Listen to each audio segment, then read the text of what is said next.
Hello friends, ఈరోజు మన recipe idli, dosa, vada ఇలా ఎందులోకైనా చాలా అద్భుతంగా ఉండే కొబ్బరి పచ్చడి. ఒక్కసారి మీరు కూడా ఇలా ట్రై చేయండి. మీకు కూడా చాలా చాలా నచ్చుతుంది. So let's start.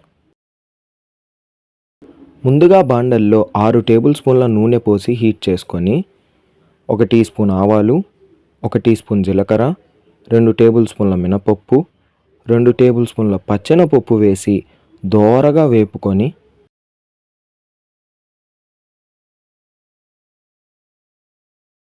2 పచ్చిమిర్చి, 2 ఎండుమిర్చి, ఒక మీడియం సైజ్ ఎర్రగడ్డ ముక్కలు వేసి ఎర్రగడ్డ రంగు మారేంత వరకు వేపుకొని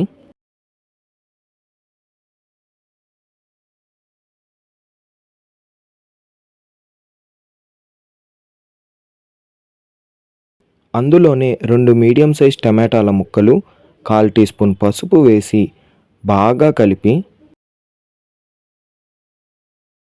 లో ఫ్లేమ్లో 5 నిమిషాల పాటు మూత పెట్టి మగ్గించుకోవాలి.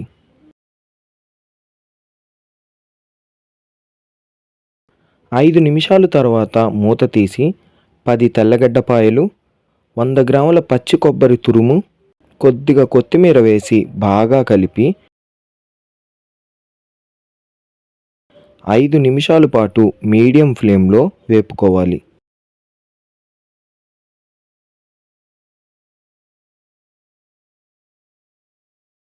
ఐదు నిమిషాల తర్వాత మిక్సీ జార్లో వేపుకున్న మిశ్రమాన్ని వేసి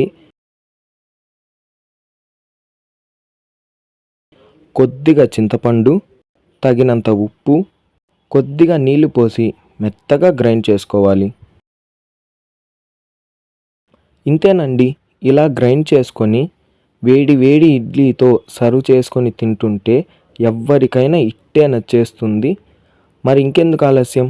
ఈ రెసిపీ మీకు నచ్చినట్టయితే లైక్ చేసి, షేర్ చేసి ఇలాంటి మరిన్ని వీడియోస్ కోసం ఛానల్ను సబ్స్క్రైబ్ చేసుకోండి.